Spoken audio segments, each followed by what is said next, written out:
اور اسی کی میں نے وضاحت کی تھی کہ اس کے برعکس جو سوچ یا انسان کی جو ایک رجحان ہو سکتا ہے وہ کیا ہو سکتا ہے، وہ استغنا کا ہے، بے پرواہی کا ہے، لاپرواہی کا ہے، اسے کوئی پرواہ نہیں ہے۔ تو ایک کانشیس مائنڈڈ آدمی، اور کانشیس اس اعتبار سے کہ میں نے اللہ کے سامنے اکاؤنٹیبل ہوں، یہ ہے ایک متقیانہ روش۔ اب اسی میں ایک تصور جو اور آیا تھا جس پر ہم نے وضاحت کر دی تھی کہ ہر جان یہ دیکھے کہ اس نے کل کے لیے کیا بھیجا ہے۔ اس پر میں نے وضاحت یہ عرض کرتی تھی کہ اس نے بھی زندگی کو ایک نیا رخ دے دیا کہ یہ جتنی بھی ہماری یہاں دنیا کی زندگی ہے، 70 سال کی ہے، 60 سال کی ہے، 80 سال کی ہے، یا 100 سال سے زائد کی ہے، یا حضرت نوح علیہ السلام کی 900 برس سے زائد کی تھی، یہ ساری زندگی ایک بڑے جب ہم اسکیل پہ دیکھیں گے تو یہ آج بن جائے گا۔ اور جو آخرت کی زندگی ہے اور جو ہزاروں کروڑوں لاکھوں اربوں کھربوں سالوں پر محیط ہے، ابداً ابدا ہے، وہ کل بن جائے گا۔ یہ آج اور یہ کل۔ چھوٹے اسکیل پہ دیکھیں تو آج جمعہ ہے اور کل ہفتہ ہوگا، بڑے اسکیل پہ دیکھیں یہ دنیا کی پوری زندگی آج ہے، اور اس کے بعد جو زندگی ہے قبر سے نکلنے کے بعد، حشر کے بعد جو شروع ہوگی وہ کل ہے۔ یہاں یہ کہا گیا اس کل کے لیے تم نے کیا بھیجا ہے، اور یہ انسان کے انٹلیکٹ کو اصل میں جو ہے اپیل کیا گیا ہے، مخاطب ایڈریس کیا گیا ہے کہ جو بھی ایک عقل مند انسان ہے، دانا بینا انسان ہے، اسے اتنی آج کی فکر نہیں ہوتی جتنی کل کی فکر ہوتی ہے۔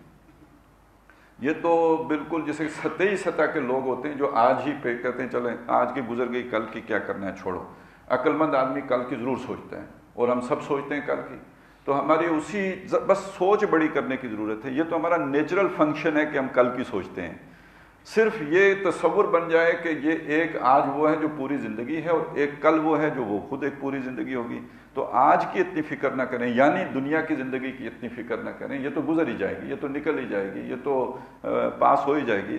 وہ کل بہت مشکل ہے، اس کے لیے کچھ پس انداز کریں، اس کے لیے کچھ جمع کریں، اس کے لیے کچھ بچا کے رکھیں۔ اچھا، یہ جب نقطۂ نظر بدل جائے گا تو دیکھیے اپروچ کتنی بدلے گی اس کے نتیجے میں، کہ ہم نے جو خود کھا لیا ہم سمجھیں گے ہم نے خرچ کر لیا، اور جو ہم نے اللہ کی راہ میں دے دیا ہم سمجھیں گے ہم نے سیو کر لیا۔ یہ وہ بات تھی جو نبی صلی اللہ علیہ وسلم نے اپنے گھر والوں کو ایک بڑے مثال باقاعدہ ایک ڈومنسٹریٹ کر کے سمجھائی، کہ جب گھر میں ایک بکری ذبح ہوئی اور شام کو آ کے پوچھا کہ وہ جو بکری ذبح ہوئی تھی اس میں سے کیا باقی بچا ہے، تو گھر والوں نے کہا کچھ نہیں بچا، سب بٹ گئی ہے، صرف اس کی ایک دستی بچ گئی ہے۔ حضور نے فرمایا دستی جو ہے یہ نہیں بچی، جو ہم نے دے دی وہ بچ گئی، جو لوگوں کو دے دی وہ بچ گئی ہے، اور جو ہم خود کھا لیں گے یہ خرچ ہو گئی ہے۔ تو معلوم ہوا جو آج ہم خرچ کر لیتے ہیں یہ تو خرچ ہو گیا، یہ کھپ گیا، یہ ختم ہو گیا۔ جو ہم نے کل کے لیے بھیج دیا وہ بچ گیا ہے، وہ سیو ہو گیا ہے، وہ محفوظ ہو گیا ہے۔ تو اس آج اور کل کے فرق سے پوری زندگی کے رویے میں اتنی بڑی تبدیلی آ جاتی ہے۔ تو وَلْتَنْظُرْ نَفْسٌ مَا قَدَّمَتْ لِغَدٍ۔ اب آئیں دوسری چیز کی طرف کہ اب ہم الحمدللہ یہ رمضان کا مہینہ میں میسر آ گیا ہے۔ اچھا، روزے کا مقصد بھی جو بیان کیا گیا ہے وہ تقویٰ پیدا کرنا ہی بیان کیا گیا ہے۔ یا ایھا الذین آمنوا کتب علیکم الصیام کما کتب علی الذین من قبلکم لعلکم تتقون۔ تم پر روزہ رکھنا فرض کیا گیا جیسے فرض کیا گیا ان لوگوں پر جو تم سے پہلے گزرے۔ کیوں؟ تاکہ تقویٰ تم میں پیدا ہو جائے، تمہارے زندگی کے بارے میں رویہ یہ ہو جائے۔ اب روزے کا مقصد بھی یہی، اور میں نے یہ بھی بتایا تھا کہ ہمارے دین کے اندر جو موٹیویٹنگ فورس ہے جو انسان کو تحریک دیتی ہے نیک اعمال کی طرف، ویسے تو ہم جانتے ہیں ثواب نیکی کیا ہے، ثواب کیا ہے، لیکن وہ جو غالب نے کہا تھا کہ جانتا ہوں ثواب طاعت و زہد پر طبیعت ادھر نہیں آتی، تو طبیعت کو ادھر لانے کے لیے یہ روزہ فرض کیا گیا ہے۔ یہ تقویٰ پیدا کرنے کی یہ بنیاد بنتا ہے۔ پھر یہ تقویٰ کہاں تک لے کے جاتا ہے؟ یہ درجہ احسان تک لے کے جاتا ہے۔ وہ بھی میں نے آپ کے سامنے پہلی سطح ایمان کی وہ ہے جس میں عمل علیحدہ بیان کیا جاتا ہے، اور ایک سطح ایمان کی وہ ہے جس میں علیحدہ عمل ہی نہیں بیان کیا جاتا ہے، اور تقویٰ کی تیسری سطح جا کے وہ آ جاتی ہے کہ جہاں پہ درجہ احسان یعنی عمل کے اندر حسن پیدا ہو جاتا ہے، خوبی، بہترین طریقے سے آدمی پرفارم کرتا ہے، گویا اللہ کو دیکھتے ہوئے کام کر رہا ہے۔ تو یہاں ان درجات بلند تک لے جانے والی طاقت یا فورس یا انرجی وہ تقویٰ کی ہے، یہ موٹیویشنل فورس ہے۔ تو یہ تقویٰ تو بڑی بنیادی شے ہے ہماری، یہ تو بمنزلہ اسپرٹ اور یہ پیٹرول کے ہے، انرجی ہے یہ۔ لیکن یہ کہ اس کا ابتدا کیسے ہوگی کہ یہ روزہ آپ کے لیے بنیاد بنے گا کہ آپ کے اندر تقویٰ پیدا کر دے۔ روزہ کیسے کرے گا؟ اب اس کا ایک تعلق آج اور کل کے ساتھ جڑ جائے گا۔ دیکھیے، ایک آج جیسے میں نے کہا کہ آج جمعے کا دن ہے تو ہم نے روزہ رکھا ہے، یہ روزہ ہمارا کھل جائے گا مغرب کے وقت، اب ذرا ہم دیکھیں نا، پیاس لگی ہے تو کوئی نہیں یار مغرب کو کھل جائے گا، ابھی تھوڑا سا صبر کرتے نا، کون سا کہ 6 گھنٹے رہ گئے ہیں، ایک سہارا ہوتا ہے۔ اچھا اسی طرح کہیں بازار سے گزرے ہیں، کوئی چیز دیکھی ہے دکان پہ رکھی ہوئی بہت سجی ہوئی، ابھی ہمارا روزہ ہے، دل کرتا ہے کھانے کو، چلیں کوئی نہیں خرید لیتے ہیں، شام کو کھا لیں گے۔ تو اس سہارے پر کہ شام کو کھا لیں گے، جو ہماری طبیعت جس چیز کی طرف بڑھتی ہے، مچلتی ہے اور اس کی طرف لپکتی ہے، ہم اسے روک لیتے ہیں 6 گھنٹے 4 گھنٹے 2 گھنٹے کوئی نہیں 8 گھنٹے، اس کے بعد یہ سب میسر آ جائے گا۔ اور اسی وجہ سے ہمارا دسترخوان پھر آپ کو معلوم ہے جو ہوتا ہے، تو یہ اصل میں دن کی حسرتیں ہوتی ہیں جن کی جو ہے شام کو تسکین کا سامان ہم اپنے سامنے رکھتے ہیں، پھر وہ اتنا کھایا بھی جائے یا نہ جائے وہ ایک علیحدہ مسئلہ ہے، لیکن وہ دن بھر ہم وہ جمع اسی لیے کرتے رہتے ہیں کہ یہ امید ہوتی ہے کہ 6 گھنٹے کے بعد ہمیں تسکین کا پورا سامان کرنے کا موقع مل جائے گا۔ اب اسی کو لے کے جائیں ذرا اس سے براڈر اسکیل پر، ایک آج پوری زندگی ہے، اس پوری زندگی کے لیے کچھ چیزیں مستقل حرام کر دی گئی ہیں۔ شراب نہیں پی سکتے، حالانکہ شراب میں فائدہ بھی خود قرآن کہتا ہے، اس میں کچھ پہلے فائدے کے بھی ہیں۔ آپ کو بڑی تھکاوٹ ہے، 2 چسکیاں لگائیں تو ریلیکس ہو گئے، آپ کو کوئی ٹینشن ہے تو میں سے غرض نشاط کس روح سے آپ کو ہے، ایک گناہ بے خودی مجھے دن رات چاہیے، تو ایک فائدہ اس کا یہ بھی ہے۔ پھر یہ کہ وہ آپ کی لذت میں بھی اضافہ کر دیتا ہے، پلیئر بڑھ جاتے ہیں۔ پھر اس میں یہ بھی فائدہ ہے آپ کے لیے کہ آپ کی جو ہے جو ایک آپ کی زندگی کے اندر جو ایک حرارت اور جذبہ تازہ پیدا کر دیتا ہے، کام کی جو بعض لوگ کہتے ہیں نا، بلکہ وزیر اعظم صاحب تھے کہا کرتے ہیں پیتا ہوں، کام کرتا ہوں تو پیتا ہوں۔ تو بہرحال آپ نے کام کرنا ہے تو کوئی چیز جو آپ کو جو فائدہ دے تو ہم تو چائے ہی پی لیتے ہیں، چلیں اسی سے کافی جو ہے وہ حرکت میسر آ جاتی ہے، لیکن یہ کہ اس سے آگے زیادہ کام کرنا ہو تو پھر اس کی چسکی بھی ایک آدمی دل کرتا ہے کہ چلیں کچھ آسانی ہو جائے گی، کچھ کام کا جو ہے استعداد بڑھ جائے گی۔ تو اب اور پھر جب عادت پڑ جائے تو اس کے بعد یہ کام نہ بھی رہیں تو عادتاً بھی آدمی پیتا رہتا ہے، اور چھوڑنا بھی چاہے ڈاکٹر بتائے جی آپ کے گردے جا رہے ہیں، آپ کے جگر کا ستیاناش ہونے جا رہا ہے، لیکن یہ کہ وہ لت پڑی ہوتی ہے، چھٹتی نہیں ہے، کافر منہ سے لگی ہوئی کی کیفیت رہتی ہے۔ تو اب انسان کو بڑی ول چاہیے، بڑی طاقت چاہیے، بڑے اس کے لیے ارادہ چاہیے، خاص طور پہ نشے چھوڑنا، چائے چھوڑنا مشکل ہے تو اس سے اگلی چیزیں چھوڑنا تو اور بھی دشوار ہے۔ تو کیا شے چھوڑنے پہ آمادہ کرے گی؟ یار اس زندگی بھی تو شام ہو جانی ہے نا، ایک دن تو ختم ہی ہو جانا ہے۔ یہی مغرب جیسے ہم سارا دن اس چیز سے بچ گئے، اس چیز سے بچ گئے، اس چیز سے بچ گئے، کیوں؟ مغرب کے بعد کھا لیں گے۔ بھئی یہ سارے نشے اللہ پورے کرے گا، ذرا مغرب تو ہونے دو نا، شام زندگی تو آنے دو۔ یہ شام زندگی ہے، اس کے بعد یہ اچھا یہی اصل میں جنت کی دلیل ہے۔ آج کل مذاق بنا ہوا ہے نا کہ جی یہ مولوی لوگ ہیں، یہ کہتے ہیں حوریں ملیں گی، یہ وہ، تو یہ ایک مذاق کے طور پر لوگوں نے اس کو بنا دیا ہے۔ تو اچھی طرح سمجھ لیجئے یہ اللہ تعالیٰ کی طرف سے ایک گریٹیفیکیشن ہے جو آپ نے اپنے نفس کو دنیا میں روک کے رکھا ہوا ہے۔ آپ بھی عیاشی کر سکتے ہیں، آپ بھی جو وہ ساری جو ہے مستیاں اور خرمستیاں بلکہ کہنا چاہیے، اور وہ سارا ہر کوئی کر سکتا ہے، لیکن ایک بندہ مومن نے اپنی لگامیں اپنے گھوڑے کی کھینچ کے رکھی ہوئی ہیں اللہ کی خاطر، اللہ کے تقوی کی خاطر۔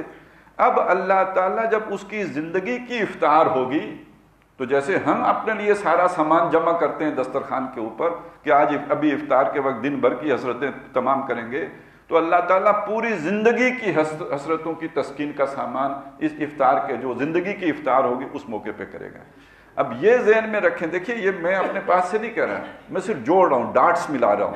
اللہ کے نبی صلی اللہ علیہ وسلم نے فرمایا کہ جو خوشی روزہ دار کو افطار کے وقت ہوتی ہے، ایک بندہ مومن کو وہ خوشی عند الموت ہوتی ہے، کیونکہ وہ ایک بڑا روزہ تھا، اس بڑے روزے نے وہ خوشی آپ کو، یعنی میں نے پوری زندگی کا ایک روزہ رکھا ہے، حرام کام نہیں کیا، اللہ نے جن چیزوں سے منع کیا ہوا تھا ان کے نزدیک نہیں گیا، میں نے کوئی غلط کام نہیں کیا، بس پڑھتے، باقی یہ تو غلطی، اس روزے میں بھی غلطی سے آدمی کوئی نوالا کھا دے، بھول کے کھا لے تو روزہ تو نہیں ٹوٹے گا نا اس کا، وہ اس کے بعد فوراً کلی کر لیتے ہیں۔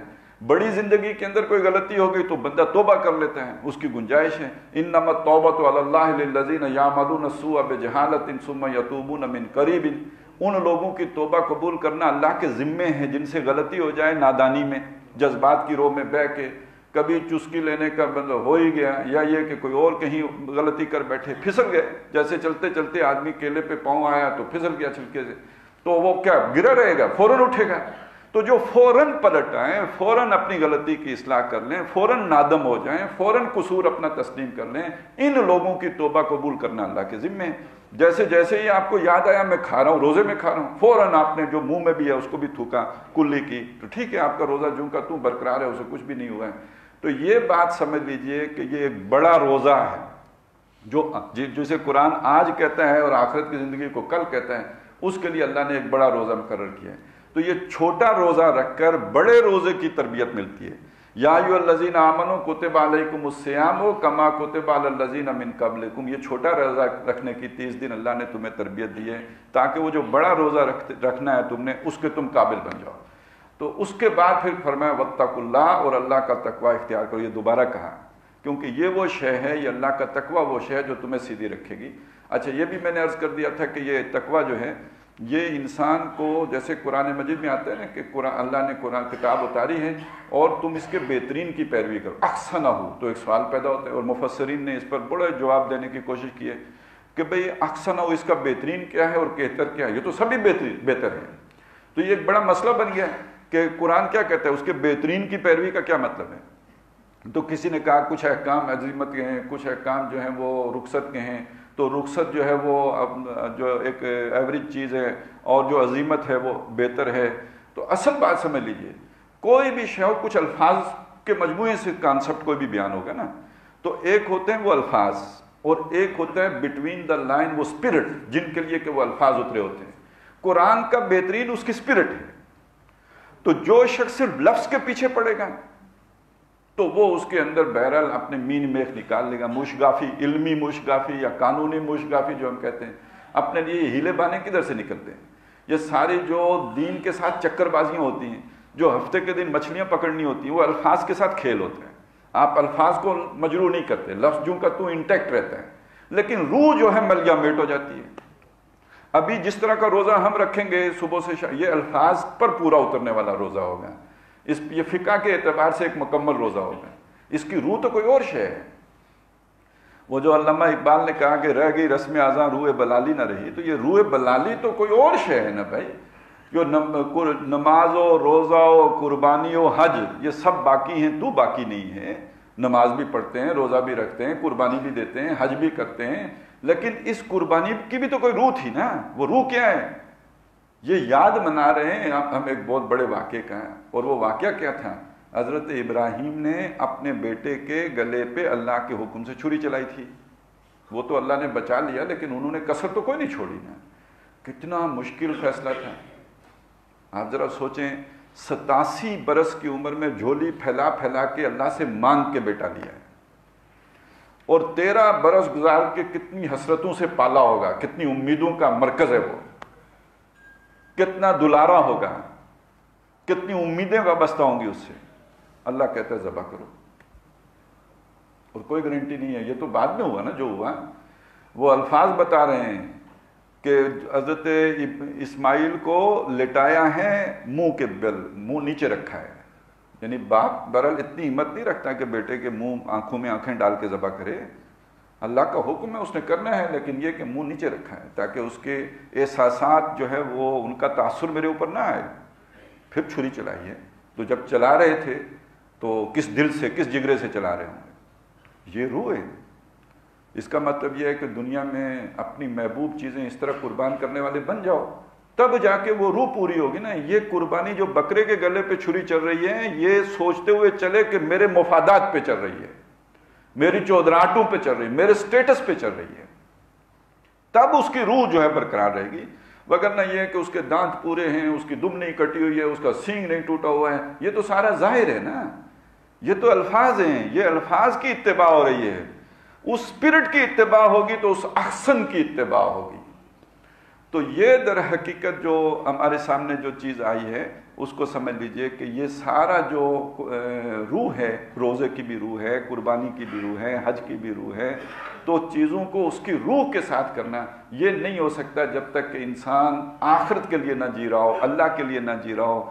اس کی زندگی کا مقصد اور نصب العین وہ نہ بن چکا ہو، ان صلاتی و نسکی و محیای و مماتی للہ رب العالمین، میرا جینا میرا مرنا ایسے ہی اللہ کے لیے ہے، جیسے میں نماز اللہ کے لیے پڑھتا ہوں، جیسے میں قربانی اللہ کے لیے کرتا ہوں، میں ایسے ہی جیتا بھی اللہ کے لیے ہوں۔ میرے جینے کا مقصد اپنی اغراض یا اپنی ارجز یا اپنی انسٹنکٹس کی جو ہے وہ گریٹیفیکیشن نہیں ہے کہ جیسے حیوان جو ہے وہ زندگی گزار کے چلے جاتے ہیں۔ میں ایک اعلیٰ آدرش کے لیے، اعلیٰ نصب العین کے لیے، اعلیٰ اہداف کے لیے جیتا ہوں، اللہ کے لیے جیتا ہوں۔ اور مرنا میرا یہ نہیں ہے کہ عناصر تحلیل ہوئے تو میں مر گیا ہوں، ایک مقصد کی خاطر جان دیتا ہوں۔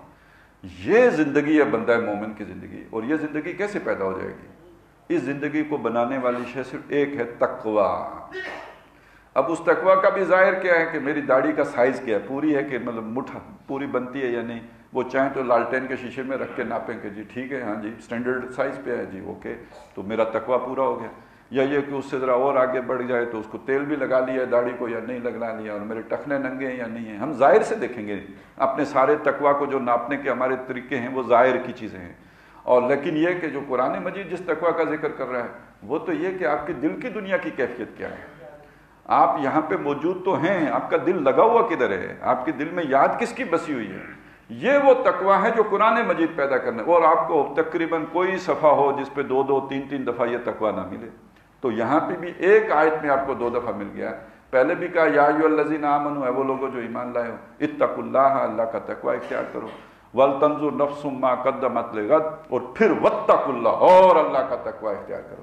اچھا، یہ جو میں نے ساری تفصیل آپ کے سامنے رکھی ہے، اب اس کے پیچھے جائیں تو کیا ہے؟ وہ لوگ جو جا کے یہودیوں سے کہتے تھے کہ اگر تمہیں نکالا گیا تو ہم تمہارے ساتھ ہیں، اگر تمہارے خلاف کوئی اقدام کیا گیا تو ہم اس کے خلاف ریزسٹ کریں گے اور ہم تمہارا ساتھ دیں گے۔ کیوں کہتے تھے؟ یہی تو دنیا کے مفادات تھے نا، دنیا کے تعلقات تھے نا۔ تو اب یہاں تقویٰ کا مطلب ہی وہی ہے کہ یہ سارا کچھ کاٹ کر اللہ اور رسول کی طرف یکسو ہو جاؤ۔ تو یہ اس حوالے سے اس چیز کو پورے اس کے بیک گراؤنڈ میں سمجھنا بہت ضروری ہے۔ واتقوا اللہ، اور اللہ کا تقویٰ اختیار کرو۔ ان اللہ خبیر بما تعملون، بے شک جو کچھ تم عمل کرتے ہو اللہ تعالیٰ اس سے باخبر ہے۔ تمہارا کوئی عمل اللہ تعالیٰ کی نگاہ سے اوجھل نہیں ہے، ہر شے اللہ جانتا ہے، خود براہ راست جانتا ہے۔ اب یہ بھی دیکھیے کہ جو اللہ نے 2 فرشتے بٹھائے ہوئے نا، یہ فرشتے در حقیقت جسے کہتے ہیں ہمارے جو تصورات ہیں نا عدالتی نظام کے، وہ جو ہم کہتے ہیں انصاف کا مطلب کیا ہوتا ہے کہ انصاف ہو ہی نہ رہا ہو، انصاف نظر آ رہا ہو۔ تو یہ جو اللہ آخرت میں عدالت لگائے گا تو وہ اپنے ذاتی علم کی بنیاد پر فیصلہ نہیں کرنا چاہتا ہے، وہ یہ چاہتا ہے کہ ایک انسان پر پوری طرح حجت قائم ہو، اس لیے اس نے فرشتے بٹھائے ہوئے ہیں تاکہ اس کا سارا ریکارڈ اس کے سامنے پیش کیا جائے۔ یہ آپ ہی ہو نا جناب، یہ آپ ہی کے کام ہیں۔ اچھا، یہ بھی جو ہمارے تصور کے مطابق وہ لکھنے کا تصور دیا گیا جو اس وقت تھا، آج ہمیں معلوم ہے کہ چیزیں تو ریکارڈ باقاعدہ سارا جو ہے تصویروں کے ساتھ ریکارڈ ہو رہا ہوتا ہے سب کچھ، اور اب تو سائنس یہاں تک پہنچ چکی ہے کہ ہماری آوازیں ساری موجود ہیں باہر، اور اسی طرح ہماری ساری شبیہیں موجود ہیں۔ اب اس جستجو میں ہے کہ کروڑوں سال پرانی آوازیں جو کہیں خلا میں کھوئی ہوئی ہیں ان کو کوئی ریکارڈ کرنے کا، اور پھر یہ بہت بڑا علم کا خزانہ ہوگا جو ہمارے ہاتھ لگے گا ایک نیا، تو اس کے لیے اب ریسرچ ہو رہی ہے، سوچ و بچار ہو رہی ہے۔ تو اللہ تعالیٰ کے لیے یہ سارا کچھ انسان کے سامنے پیش کر دینا کیا مشکل ہے، بلکہ یہ تصورات قرآن مجید میں موجود ہیں۔ اب ہمارا کانسیپٹ بن گیا ہے تو قرآن کی ان آیات کی بھی سمجھ آ رہی ہے۔ جب قرآن کہتا ہے کہ ہم نے تمہارے گردن میں تمہارا اعمال نامہ لٹکایا ہوا ہے، وَنُخْرِجُ لَهُ يَوْمَ الْقِيَامَةِ كِتَابًا يَلْقَاهُ مَنشُورًا، وہی وہاں سے نکال کر ایک بالکل کھلی کتاب کی صورت میں تمہارے سامنے پیش کر دیں گے۔ اب اس وقت کوئی LCD کا تصور تو نہیں دیا جا سکتا تھا، کتاب ہی کا تصور دیا جا سکتا تھا۔ تو اگر فرض کریں ہم، اور اب ویسے تو ایسے بھی آ گئی ہے نا موبائل کے جن میں صرف ہوائی میں نظر آ رہا ہوتا ہے سارا، یعنی ڈیٹا آپ کے سامنے آ رہا ہوتا ہے، تو انسان اپنا عمل خود دیکھے اس کے سامنے ہے۔ اور یہ دیکھیں قرآن مجید کے الفاظ ہیں یرہ، آدمی دیکھے گا جو اس نے وَمَن يَعْمَلْ مِثْقَالَ ذَرَّةٍ خَيْرًا يَرَى وَمَن يَعْمَلْ مِثْقَالَ ذَرَّةٍ شَرًّا يَرَى، وہ دیکھے گا اسے۔ وہ دیکھنے کا مطلب پورا آپ کے سامنے ہے، آپ چاہیں تو اسے بیک کر کے پھر دوبارہ دیکھیں، ریوائنڈ کر کے دیکھیں، ایکشن ریپلے دیکھیں، سلو موشن میں دیکھیں، جیسے دیکھیں بار بار دیکھیں کہ حضرت یہ آپ ہی ہیں نا یہ کرتے ہوئے، کوئی شے آپ سے پوشیدہ نہیں ہے۔ تو یہ تو اللہ تعالیٰ نے یہ سارا اہتمام تو صرف انسان پر حجت قائم کرنے کے لیے کیا ہے، لیکن اللہ تعالیٰ خود خبیر ہے۔ اچھا، اللہ کے لیے بصیر کا لفظ بھی آتا ہے، خبیر کا بھی آتا ہے، تو اس میں بھی جو خبیر ہے نا، اس کے اندر زیادہ جو ہے گمبھیرتا ہے، اس لیے گہرائی ہے، اس لیے کہ بصیر تو دیکھ لیا نا، اب ایک شے ہم نے دیکھی، کئی چیزیں ہم چلتے ہوئے دیکھتے ہیں، گاڑی سے چلتے ہوئے نظر میں تو آ جاتی ہیں، لیکن ہم انہیں پوری طرح فوکس نہیں کرتے، ان کی ڈیپتھ میں نہیں جاتے، بس دیکھ لیا ایک شے نظر میں آئی۔ خبیر کا پوری جانکاری کے ساتھ، پوری گہرائی کے ساتھ، پوری ڈیپتھ کے ساتھ کسی شے کا معلوم ہونا، یہ خبر رکھنا، کسی کی خبر رکھنا، وہ ایک نظر رکھنا ہے، ایک خبر رکھنا ہے۔ نظر رکھنا بھی خبر رکھنے کے معنی میں ہے، تو ایک نظر پڑھنا وہ اور معنی دے، بصیر میں تو پڑھنا بھی آ جائے گا، نظر پڑ گئی، اور ایک یہ کہ نظر رکھی، تو نظر رکھنے کا مطلب پوری طرح جو ہے مانیٹرنگ کرنا ہے، اور اس کے نتیجے میں پھر پوری خبر رکھنا۔ تو ان اللہ خبیر، بے شک اللہ باخبر ہے، خبیر ہے، بما تعملون، جو تمہارے اعمال ہیں۔ اور بہرحال چونکہ میں نے ذکر کیا کہ یہ فرشتے ہیں اور یہ سارا ہے، تو یہ تو انسان پر جو ہے وہ جو ایک حجت قائم کرنے کے لیے اور کیس ثابت کرنے، پورا عدالت کا جو بھی ایک نظام ہوگا، اس کے تقاضوں کے طور پر اللہ نے یہ کرامن کاتبین بٹھائے ہوئے ہیں۔ اچھا، اس کو دلیل بنایا اللہ نے ایک اور چیز کے لیے، وہ یہ کہ انسان بہرحال اپنے آپ کو الاؤنس دیتا ہے، کچھ ڈسیپشن کا معاملہ اپنے ساتھ بھی کرتا ہے، نہیں تو دیکھیں نا، اب میرے دل میں بڑی شدید محبت ہے دنیا کی، اور اس طرف دوسری طرف دین کا تقاضا ہے، وہ بھی مجھے معلوم ہے، تھوڑا قرآن پڑھ لیا ہے، تو اب دو محبتیں، متضاد محبتیں جب ایک دل میں جمع ہو جائیں تو آدمی پاگل ہوگا یا نہیں ہوگا؟ اس کو کہیں چینلائز نہ کرے تو پاگل ہی ہوگا، کیونکہ وہ ایک کی طرف دین کی طرف مڑے گا تو دنیا کی محبت کھینچے گی، اس کے اندر ایک عجیب جو ہے وہ انگزائٹی پیدا کر دے گی، اور اگر دنیا کی طرف مڑے تو وہ دین کی طرف سے اس کے اندر جو ہے نا ایک اس کا ضمیر اسے ملامت کرنا شروع کر دے گا، تو یہ ہر وقت اس کا پنڈولم جھولتا رہے گا۔ اس کیفیت کے ساتھ نہ نیند آئے گی، نہ سکون آئے گا، اور کتنا عرصہ آدمی برداشت کرے گا، پاگل ہو جائے گا۔ پھر لوگ کہتے ہیں یار وہ کوئی اس کا جو ہے نا وہ الٹ گیا تھا، وہ وظیفہ الٹ گیا تھا تو پاگل ہو گیا۔ یہ وظیفہ نہیں الٹتا، یہ دو پولوں کے درمیان کی کشمکش ہے کہ جو آدمی کو پاگل کر دیتی ہے۔ ایک طرف دنیا لٹ رہی ہوتی ہے، برداشت نہیں کر سکتا، دنیا کی طرف مڑتا ہے تو دین کا اسے نظر آ رہا ہوتا ہے کہ بیڑا غرق ہے، کل دوزخ میں جاؤں گا، تو یہ نہیں برداشت کر سکتا۔ یہ کشمکش اسے جو ہے وہ اس کا ڈس آرڈر کر دیتی ہے۔ اب اس چیز کو جب تک آدمی یکسو نہ ہو، یا دنیا کی طرف یا آخرت کی طرف، تو وہ اس کو سکون حاصل نہیں ہو سکتا۔ الا بذکر اللہ تطمئن القلوب، اطمینان حاصل نہیں ہو سکتا۔ اب آدمی دنیا، اکثر تو دنیا ہی کی طرف آدمی مڑ جاتا ہے۔ جب وہ دنیا کی طرف آدمی مڑ جاتا ہے تو اب یہ کہ اس نے بہرحال اپنی آخرت کے لیے کچھ نہ کچھ اپنے آپ کو سیٹسفائی کرنا ہوتا ہے، کوئی سیلف ڈسیپشن پروگرام جو ہے اس نے اپنے آپ کو دینا ہوتا ہے، کوئی ریشنل بنانا ہوتا ہے کہ میں ٹھیک کر رہا ہوں۔ اس میں مختلف چیزیں ہیں، یہ بھی ہے وہ بھی ہے، پھر اس میں اللہ غفور رحیم بھی ہے آ جاتا ہے، اس میں ایک یہ بھی آ جاتا ہے کہ یہ ویسے ہی ڈرانے کے لیے اللہ بہت محبت کرنے والا ہے، یہ ڈرانے کے لیے اللہ نے آگ شاگ کی باتیں کی ہیں، وگرنہ یہ کہ اللہ سب کو معافی کر دے گا، ماں سے 70 گنا زیادہ محبت کرتا ہے۔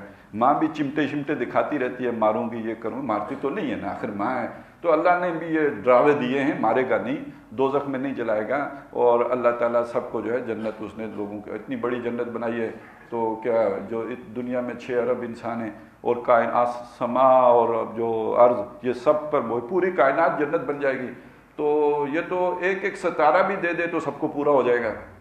لہذا یہ ایسے ہی بس کچھ اللہ نے ڈرایا ہے، کچھ مولوی اور بھی زیادہ ڈراتے ہیں، تو کچھ تو ہوتے ہیں محبت میں جنوں کے آثار، کچھ لوگ بھی دیوانہ بنا دیتے ہیں، تو یہ تو بس ایک ایسی کیفیت ہے، یہ اصل میں وہی اپنے آپ کو مطمئن کرنے کی ایک کیفیت ہے۔ اسی میں پھر ایک جو جن کا لیول یہ والا نہیں ہوتا، یہ تو بہت انٹلیکچوئل لیول کی دلیل ہے، اس سے کمتر سطح پہ پھر یہ ہوتا ہے کہ وہ فلانا بچا لے گا، کوئی سفارش کر دے گا، یوں ہو جائے گا، وہ ہو جائے گا، اور یہودیوں نے اپنے کو تسلی دی تھی، بس اللہ تعالیٰ ایک ڈبکی سی دے گا اور نکال دے گا، لن تمسنا النار الا ایاما معدودات۔ یہ مس کرنے سے سمجھے نا، مس کرنا تو بس چھونا ہے نا، ہمیں بس چھوئے گی تھوڑا سا، یہ نہیں کہ یہ ایک وہ جیسے حضرت ایوب علیہ السلام نے بیوی سے کہہ دیا تھا کوڑے ماروں گا 100، اور بعد میں وہ 100 تنکے لے کے ایک ہی جھاڑو مار دی اور وہ 100 کوڑے پورے ہو گئے، تو اس طرح کا کوئی ہیلا کر کے اللہ تعالیٰ ہمیں بچا لے گا، دوزخ میں ہمیں لے نہیں جائے گا۔ تو ہم میں سے ہر آدمی اللہ کے بارے میں اور آخرت کے بارے میں اور یوم الدین کے بارے میں اسی طرح کی کسی مسکنسیپشن کا اپنے آپ کو شکار بناتا ہے. میں ڈسیپشن کہتا ہوں, اپنے آپ کو دھوکہ دیتا ہے اس چیز کا. یہ بھی قرآن مجید نے اس کو بہت بیان کیا ہے, لیکن اس کا جو کاؤنٹر کیا ہے وہ کیسے کیا ہے؟ کاؤنٹر یہ ہے کہ ذرا یہ اللہ کوئی کام بے مقصد نہیں کرتا, تو یہ کرامن کاتبین اس نے کیوں بٹھائے؟ اگر یہی کرنا ہے اس نے تو یہ جو کرامن کاتبین ہے یہ پھر کیوں بٹھائے تمہارے اوپر؟ یعلمون ما تفعلون, جو تم کرتے ہو وہ سب وہ لکھتے ہیں, جانتے ہیں, اس کا پورا ریکارڈ مینٹین ہوتا ہے.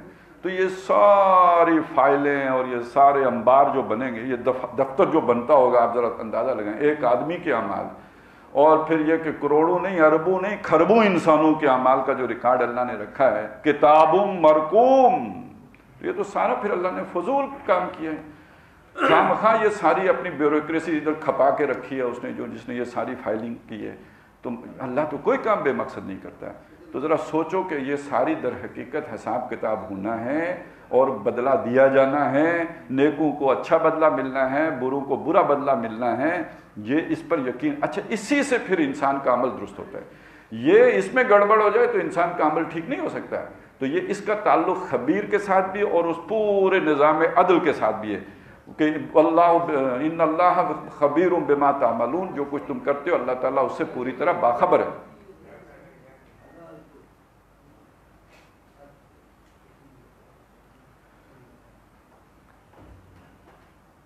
تو ایک انسان کا کردار یا اس کی شخصیت, یا جسے علامہ اقبال نے تعمیر خودی کا جو پروگرام کہا ہے, وہ صحیح ہو نہیں سکتا جب تک کہ انسان کا یہ نقطہ نظر نہ صحیح ہو. وہ تعمیر ہو ہی نہیں سکتی. اور اس میں جو اہم تر بات ہے وہ یہ ہے کہ بات تو ہوتی ہے نا, اپنے آپ کو پاک کرو, پیور کرو, صاف کرو, تزکیہ کرو, ستھرا کرو, علائشوں سے بچاؤ, قلب کی تطہیر کرو, روح کا تصفیہ کرو. لیکن اس کا پروسیس کیا ہے؟ لوگوں نے مختلف بنائے ہیں, لیکن یہ کہ وہ سارے ناکام ہوتے ہیں. جب ذرا تھوڑا سا بھی موقع ملتا ہے تو نفس جو بھی ہماری ارجیز ہیں وہ پوری انگڑائی لے کے کھڑی ہو جاتی ہیں, پورے زور سے کھڑی ہو جاتی ہیں. انا کا پورا بڑا پہاڑ جو ہے وہ وجود میں آ جاتا ہے. اس کا جو قرآن مجید نے اور محمد الرسول اللہ صلی اللہ علیہ وسلم نے جو اس کا طریقہ اور اس کی جو مشق بتائی ہے وہ یہ ہے کہ انسان کو اللہ تعالیٰ نے عقل دی ہے, شعور دیا ہے, ادراک دیا ہے, سوچ و بچار کرنے والا ہے. وہ اپنی زندگی کا ایک نصب العین مقصد حیات اپنا طے کرے. وہ نصب العین, وہ مقصد حیات اللہ کو پانا ہے. جب اللہ کو پانے کو اپنا مقصد بنائے گا, جب مقصد سامنے ہو تو آدمی دائیں بائیں نہیں دیکھتا. ابھی ہم آئے نا, ذرا دیر ہو رہی تھی, ہم نے فوراً یہاں پہ پہنچنا تھا, تو ہم نے رستے میں نہیں دیکھنا کہ بھائی کون سی دکان کھلی ہے, کون سی بند ہے, اس گاڑی میں کون تشریف لے جا رہا ہے. ہم فوکسڈ ہیں, اپنے رستے پر فوکسڈ ہیں. ہاں جب منزل پہ پہنچیں گے ریلیکس کریں گے, تب تک ٹینس رہیں گے. یہ زندگی ایک سفر ہے اور نصب العین پانا ہے, اللہ کو راضی کرنا ہے. جس کو ہر وقت اپنا یہ نصب العین یاد رہے گا وہ دنیا میں دائیں بائیں اسے دیکھنے کی فرصت نہیں ہوگی. یہی نبی صلی اللہ علیہ وسلم نے فرمایا, کن فی الدنیا کانک غریب, دنیا میں ایسے رہو جیسے تم اجنبی ہو. کسی اجنبی شہر میں جاؤ تو آپ کو یہ فکر ہوتی ہے میرے شہر کی گاڑی کہاں سے ملے گی, اس شہر کی رونقوں میں تو نہیں کھوتے. کن فی الدنیا کانک غریب او عابر سبیل, یا رستے کے مسافر ہو. مسافر بھی اتنا زیادہ جو ہے وہ وہاں پہ کھبتا نہیں ہے, وہ اپنی منزل پر اس کی نظر ہوتی ہے. تو ہماری منزل آخرت ہے, کل ہمارا وہ آخرت ہے, اس کو سامنے رکھتے ہوئے یہاں اس مسافر کی زندگی گزارنی ہے. یہ الفاظ سے نہیں ہوتا, یہ اپنے آپ کو پوری ایک جو ہے وہ عمل سے, سمجھ سے, سوچ سے اپنے آپ کو گزارنا ہوتا ہے, جس کے نتیجے میں پھر انسان کے اندر یہ تبدیلیاں آتی ہیں. اب اس ضمن میں آخری بات یہ عرض کر دوں کہ یہ ساری بات جو ہمارے سامنے آئی ہے یہ کسی بھی انسان کے لیے اس کی زندگی کو بہترین بنانے کا قرآنی طریقہ کار ہے. اس کی زندگی میں سکون بھرنے کا, اس کی زندگی کو ہر اعتبار سے ثمر آور اور نتیجہ خیز بنانے کا. اور ایک اور بات بھی, اس کے اندر اللہ نے جتنی بھی کیپیبلٹیز رکھی ہیں, جتنی بھی پوٹینشل اس کے اندر اللہ نے ودیت کیا ہے, جسے ہم کہتے ہیں جو صلاحیتیں اللہ نے دی ہیں, ان ساری صلاحیتوں کو پوری طرح بروئے کار لانے کا, انہیں پالش کرنے کا, انہیں بہترین سطح پر ان سے فائدہ حاصل کرنے کا طریقہ بھی یہی ہے. اسی سے انسان کا وہ پوٹینشل ظاہر ہوگا. جیسے زمین کا پوٹینشل ظاہر ہوتا ہے جب بارش برستی ہے اور اس میں آپ نے بیج بویا ہوتا ہے, اس کو تیار کیا ہوتا ہے. انسان کے اندر کا جو اصل استعدادات ہیں جن پر انسان کو اللہ نے پیدا کیا ہے، لقد خلقنا الانسان فی احسن تقویم، اس کا وہ اس سطح پہ وہ پہنچے گا، اس بلندی کو پہنچے گا، وہ خود ہی بلند ہو کے وہاں پہ پہنچے گی، اس تقویٰ کی موٹیویشن سے، اس کی طاقت سے، اس کی قوت سے، اس کی انرجی سے۔ اور یہی انسان کو جو ہے وہ پھر یعنی یہ اچیو کریں گے تو اس قابل بنیں گے کہ جنت میں جا سکیں۔ اب جنت کی بات بھی سمجھ لیجئے، آخری بات عرض کر رہا ہوں یہ کہ جنت کے حوالے سے یہ بات سمجھ لیجئے کہ جنت میں جانے کی ایک کوالیفیکیشن ہے، ایک معیار ہے، جیسے کسی یونیورسٹی میں داخلے کا ایک معیار ہے، جیسے کسی اچھے کالج میں داخلے کا ایک معیار ہے۔ جنت میں جانے کی سٹیزن شپ حاصل کرنے کے لیے پہلے کوئی ٹیسٹ ہیں جو پاس کرنے پڑتے ہیں تاکہ وہ ماحول وہ اس سٹینڈرڈ کے قریب ترین تو آ جائے نا، باقی آپ کو ٹریننگ دی جائے گی، باقی آپ کو اکیڈمی میں لے جا کے سکھا دیا جائے گا، لیکن ایک معیار تو ہو نا، کوئی پہلے ٹیسٹ تو ہیں جو پاس کریں۔ یہ کم ترین ٹیسٹ ہے جو پاس کرنا ضروری ہے جنت میں جانے کے لیے۔ اور اب دنیا کے حوالے سے میں یہ بات عرض کروں کہ ہم جس ملک میں رہ رہے ہیں، اس ملک میں کردار کا بحران تو ہے ہی، آپ کو معلوم ہے، کرپشن ہے، یہ ہے، جھوٹ ہے، فراڈ ہے، بلانا ہے، ڈینگڑا ہے، یہ سب در حقیقت اسی شے کی کمی کا خاص نتیجہ ہے نا۔ جب یہ ہوگا تو پھر ایسا ہی نتیجے نکلیں گے۔ اور دوسری بات یہ کہ اب جو حالات بن گئے ہیں کہ ہمارے اوپر مختلف قسم کے جو ہے وہ یلغاریں ہوئی ہیں پچھلے 15-20 سالوں میں، اللہ تعالیٰ نے ہمیں ہمارا وجود برقرار رکھا، ہمارے بہرحال کوئی بڑا نقصان نہیں ہوا، چھوٹے موٹے چرکے لگتے رہے، لیکن یہ کہ ملک ابھی پوری طرح جو ہے وہ اپنی سالمیت برقرار رکھے ہوئے۔ آخری یہ جو 2 مہینے پہلے ہوا ہے اس میں بھی بہرحال ہم نے اپنی اسٹرینتھ اور اپنی ورتھ پروو کی ہے، لیکن اب کیا ہونے جا رہا ہے؟ اب معاشی جنگ مسلط ہو چکی ہے۔ جو جانتے ہیں انہیں معلوم ہے، شاید یہ اس میں تو سروائیو کرنا زیادہ مشکل ہے۔ اب 3 ہمارے وائسرائے آ گئے نا IMF کے، جو آ کے جو انہوں نے ان کی پالیسیوں کو یہاں پہ لے کے چلنا ہے، اور اس کا نتیجہ کیا نکلے گا سب جانتے ہیں۔ چیزیں ہوں گی موجود لیکن آؤٹ آف ریچ، اور یہ جن پر ہم جو اس سے پہلے کرتے رہے ہیں، یہ ہاؤسنگ سوسائٹیاں بنائی ہیں، پلازے بنائے ہیں، بلڈنگیں بنائی ہیں، ان میں سے کدھر سے پیسہ نکلے گا؟ پیسہ تو کہیں اور سے آتا ہے، تو یہاں کرائے کے پیسے وصول ہوتے ہیں نا۔ یہ خود تو پیسہ نہیں جنریٹ کر سکتی، ہاں ہماری زمینیں جنریٹ کر سکتی تھیں، زرخیز زمینیں ہیں وہ جنریٹ کر سکتی تھیں، وہ ان زمینوں کے اوپر ہم نے ہاؤسنگ سوسائٹیاں بنا لی ہیں، سبحان اللہ، یہاں کہاں سے پیسہ نکلے گا؟ تو اب ہمیں جسے کہتے ہیں ناچار تقویٰ اختیار کرنا پڑے گا، پہلے ہی سے وہ اختیار کرنا سیکھ لیں۔ ہماری اب نجات اور بچت ایسی ہے، دنیا کنزیومر سوسائٹی ہے، ہم اب کنزیومر سوسائٹی کے طور پر ایگزسٹ ہی نہیں کر سکتے، ممکن ہی نہیں رہا ہمارے لیے، اس وجہ سے کہ ہم دنیا کے لیے خطرناک ملک ہیں، ہمارے ایٹمی پاور ہیں، تھوڑا سرپھرے بھی ہیں، لوگ کہتے پوری قوم ہی بحیثیت مجموعی اجتماعی طور پہ خودکش قوم ہے۔ جو قوم یہ کہے کہ جی ہم ایٹم بم ماریں گے تو وہ خودکش قوم ہے، اس نے تو ہر وقت جیکٹ پہنی ہوئی ہے، تو دنیا کی نگاہ میں تو ہم پوری قوم بحیثیت مجموعی خودکش قوم ہے۔ لہٰذا اب ہمیں معاشی جکڑ بندیوں میں جکڑ کے، جب بندہ بھوکا ہوتا ہے تو آپ کو معلوم ہے گھر کے برتن بھی بیچتا ہے، فریج بھی بیچتا ہے، سارے لگژریز بیچتا ہے، تو توقع یہ ہوگی کہ اور طریقوں سے حاصل نہیں کر سکتے تو بھوک کے ہاتھوں مجبور ہو کر یہ سب ہم دینے کے بیچنے کے لیے تیار ہو جائیں، اور اگر نہ تیار ہوئے تو پھر یہ ہے کہ یہ سارے پیٹ پہ پتھر باندھنے پڑیں گے۔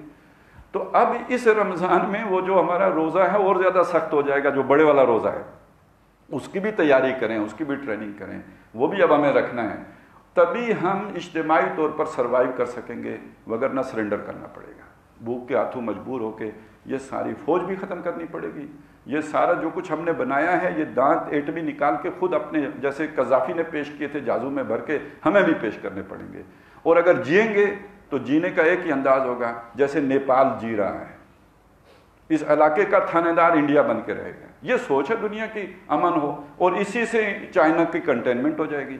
تو اس سے بچنے کا ذریعہ بھی ہے کہ ہمیں پیٹ پہ پتھر باندھنا آتا ہو، ہمیں گھاس کھانا آتا ہو، ہمیں تقویٰ ہمارے اندر ہو۔ وَلَنَبْلُوَنَّكُمْ بِشَيْءٍ مِّنَ الْخَوْفِ وَالْجُوعِ وَنَقْصٍ مِّنَ الْأَمْوَالِ وَالْأَنفُسِ وَالثَّمَرَاتِ۔ اب اس لائن کو ٹو کر کے ہم جی سکتے ہیں، وگرنہ ہمارا جینا تو دنیا نے مشکل کر دیا ہے۔ اقول قولی ھذا واستغفر اللہ لی ولکم ولسائر المسلمین والمسلمات۔